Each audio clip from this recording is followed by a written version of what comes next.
Good morning, good afternoon, good evening, wherever you are. Welcome to today's presentation on what is the purpose of life. My name is Joseph Pittinari. I am presenting from Brisbane in Australia. As an Australian, I like to begin by acknowledging traditional custodians of the land from where I am presenting today. I would also like to pay my respects to elders past and present. I think it's important that anyone who is seeking wisdom, searching for knowledge, must acknowledge and pay respects to all the indigenous cultures around the world.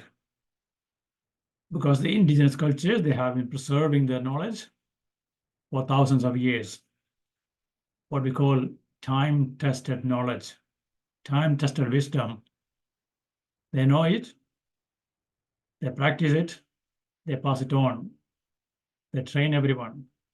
And for us, for wisdom seekers, we should be looking at the indigenous cultures first and last when we are unsure, when we are lost looking for answers.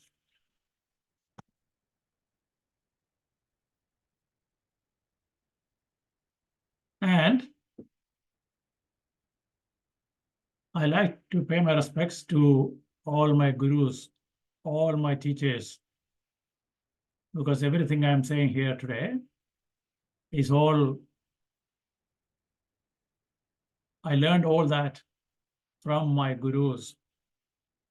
When I say my gurus, my teachers, I don't mean the teachers who taught me in the schools and universities. I mean a lot of people, almost everyone, anyone who I have met in my life, anyone who have helped me to learn something in my life, starting from my parents. And it's my parents who taught me the basic things: how to walk, how to eat food, how to talk, and how to communicate. And that's where it started. Then my siblings, my family, my friends, my colleagues. When I went to the school, my teachers. When I went to the university, the teachers in the university, the books, the periodicals, the experts, the specialists, the community, the priests. And when I went to the workplace, my colleagues, the supervisors, the managers, and the people who ran the businesses, and the politicians, all the businessmen, all the leaders, and not just all the people who have given me something new, something good, but anyone who has really given me a hard time too. As the saying goes, there are no enemies, only teachers. And I should also mention my children too. It's because we know a child is the father of man. And I like to add a little more to that. A child is a teacher of man too. And there's something to learn from everyone. The humans, the animals, the nature. There's always something to learn. So that's why I thought I must pay my respects to all my teachers. As it says in the Guru Gita, the Guru Vandanam goes like this: Gurur Brahma, Gurur Vishnu, Guru Devo Maheshwara, Guru Sakshat Parabrahma, Tasmai Sri Guruve Namah. The Guru is Brahma, the Guru is Vishnu, the Guru is Maheshwara, the Guru is the self-revealing, limitless Brahman. Salutations to that revered Guru. And a little bit about myself. As I said earlier, my name is Jose Putinari. Some call me Jose, some call me Jos, some call me Joe or Joseph. I never thought such a simple name can have so many variants. I was born in Kerala. Kerala is a state in the southern part of India. I was born in an Orthodox Syrian Catholic family. I grew up as a Catholic. I used to go to church. I used to have my evening prayers and morning prayers. I used to observe all the Catholic rituals for most of my life until 2018, I would say. I went to school in Kerala, went to university in Kerala. I did my engineering. Then I went to New Delhi for work. And when I went to Delhi, I thought I will be living there for the rest of my life. But then, as usual, that's when you start traveling, that it never stops. Worked in different parts of India, then worked in Middle East, and came to Australia in 2007. And in addition to my formal learning, I used to learn a lot about religion and spirituality and history a lot in my own way, from books and periodicals, from newspapers, and these days from the internet, from the YouTube, and from movies, from wherever I could find some information. And of course, all the learning made me think and go beyond the boundaries of the religions. So I thought I must pursue my knowledge, my spiritual journey. I must push my spiritual journey beyond the religions.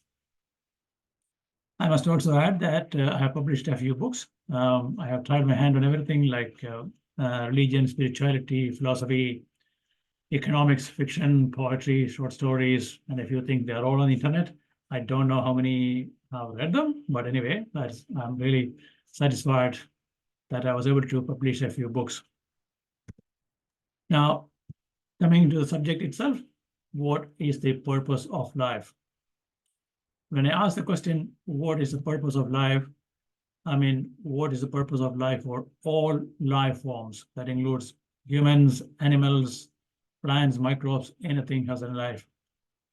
And again, I am asking the question to find an answer that would be relevant for the life from the very moment the life existed on Earth, and the answer should remain relevant until the last life form disappears from the Earth.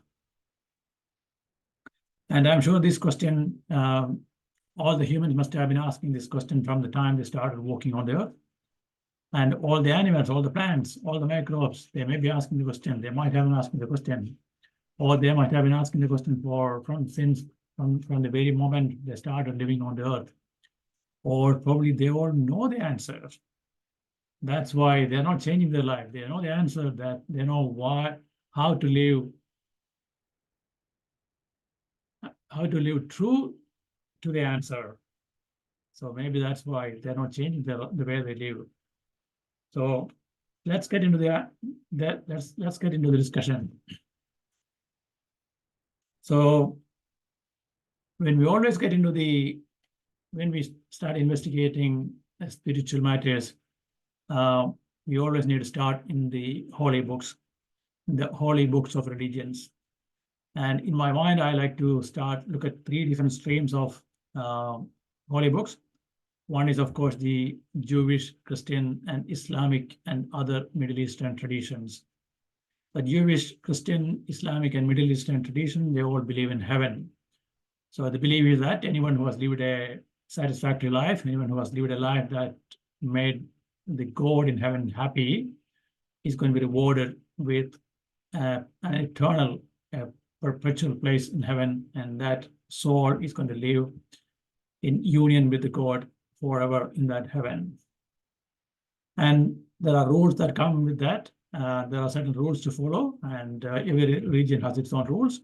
If you follow the rules, you'll be rewarded with heaven in the end.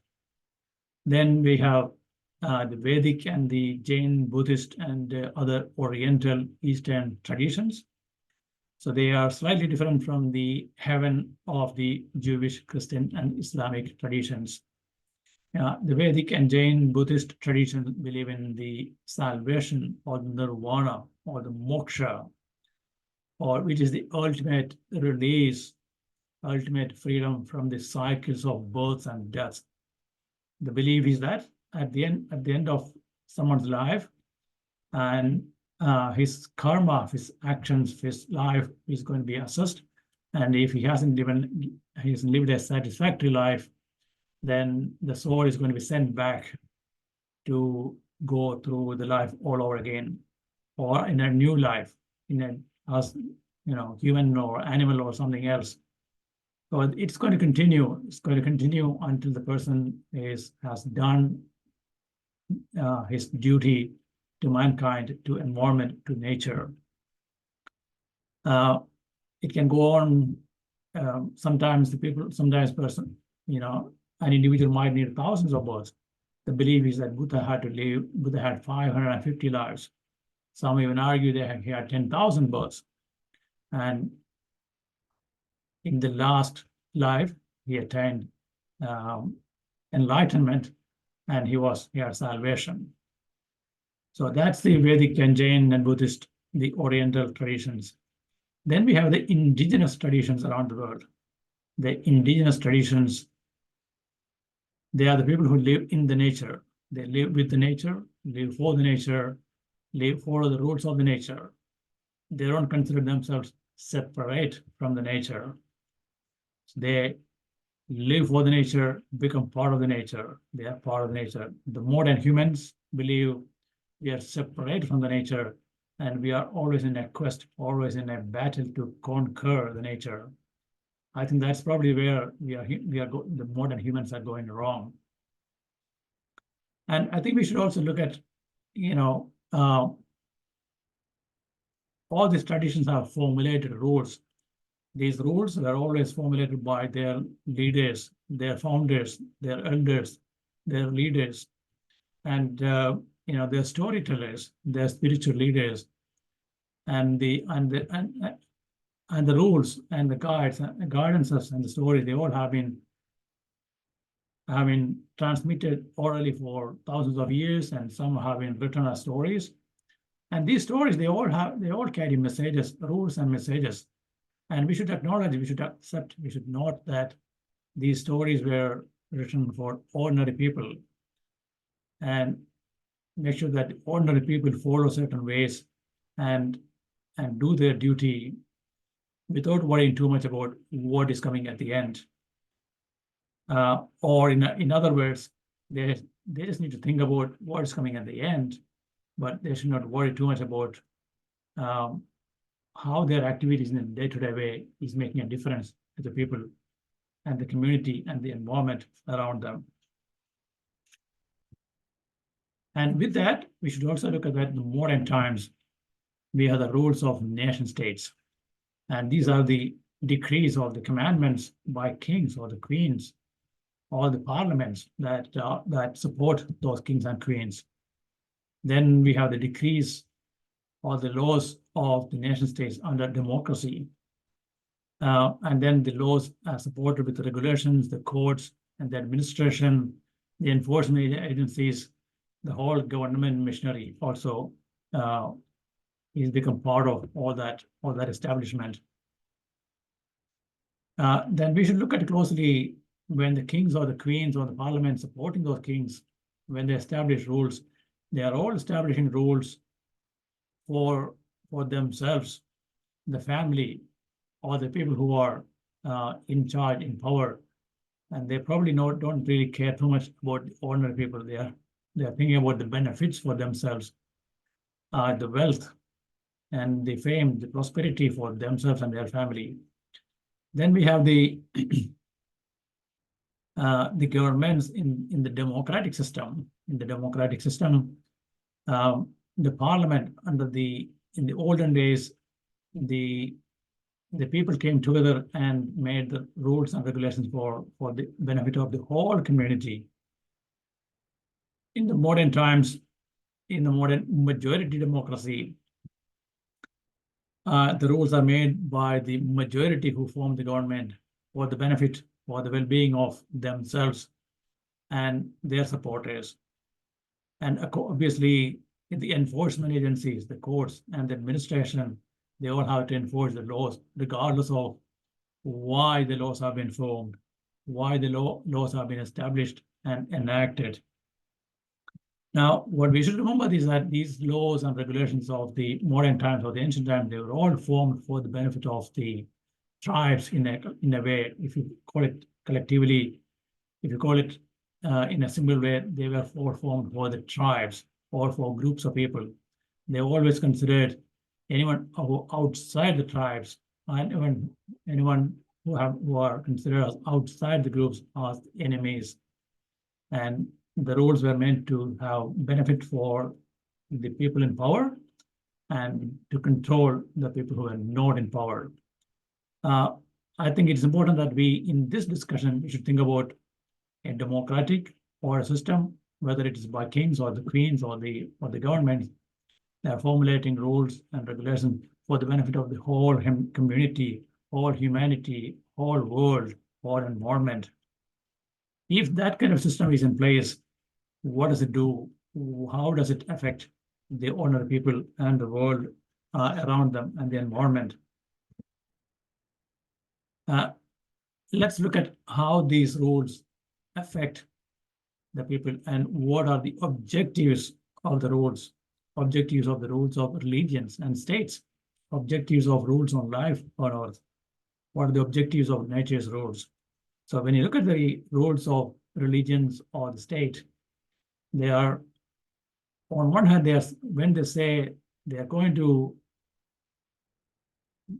give the followers a heaven or a moksha or a nirvana in the end. So they will have to live a life that is following the rules of the religions or the states. The rules may include loving each other, caring each other, supporting each other, doing your duty, offering prayers, and paying taxes. There's a lot of things that comes with that in that path. There's a lot of things everyone has to do. And the question is, what does it do? When you do that, the offer is, the message is, it's going to make you happy. It's going to give you well-being, health and well-being, and happiness and wealth and prosperity for yourself and for the whole community and the world. And I think it's also important that we look at the objectives of nature's rules. So what are the nature's rules? The nature's rules are, and let's look at the plants and animals, for example. And look at the plants. How many flowers they produce? How many fruits they produce? How many seeds they produce? Do they all become new plants? Do they all become new trees? And do they all produce again thousands and thousands of flowers and fruits and seeds? The animals will produce so many infants. Do they all become grow into adult animals and go on producing? If that happened, that would be a disaster. Why is Mother Nature doing that? Why is Mother Nature producing so many when all of them don't survive? So there are certain objectives for that. I think we can look at the example of the humans. A human male produces about 20 million to 100 million sperms per milliliter of semen. A human female produces an egg every month from the age of puberty all the way until menopause. Why would humans produce so many sperms and eggs when 99.99 most of the are going to perish anyway? So the objective, the goal of the nature is simple. The nature wants to make sure that the next generation survive. And there's always there's always enough, always the new generation, and there's always a future for life on Earth. So it is, I think it is very simple to say that the rules of whether it be rules by the kingdoms or the democratic nation states or the nature itself, they all intend to let everyone live and let live. Humans or animals or plants, everything, everything must live, must survive, and everything must support everything else, every other life form, live and let live. They must all produce a new generation and protect the new generation and protect and propagate. And why would flowers and seeds and everything should spread and survive in different places? Because if everything stays in one place, the chances of survival are less. So every life form must procreate new life and let the new life grow, protect the new life and everything else, and support propagation, flower and flourish. Every life form, every new life must grow and flower and flourish. Every flower can become a new life or become a food for others. Every fruit can become a new tree or become food for something else. Every seed can become a new life or food for something else. Every new sapling can become a big tree or food for another life. So it is simply clear. It is clear for all the rule, the purpose of life for everyone is so clear that the purpose is to live and let live, procreate, protect and propagate, flower and flourish. And now let's look at one more time, looking at the whole picture here, looking at when we do all this, when we have done, when we looked after ourselves, when we have supported everything else, when we have supported a new generation, when we have done our duty, when we have followed the rules, and when we are getting towards the end of our lives, what do we feel? We really feel satisfied, accomplishment, happy, the feeling that I have done my duty. So is it not what we call the feeling of heaven? Is it not what we call as the feeling of salvation or nirvana? Is it not what we say we have done our job to the nation, to the community, to the world? Thank you. I think that's an important, that's the purpose of our lives.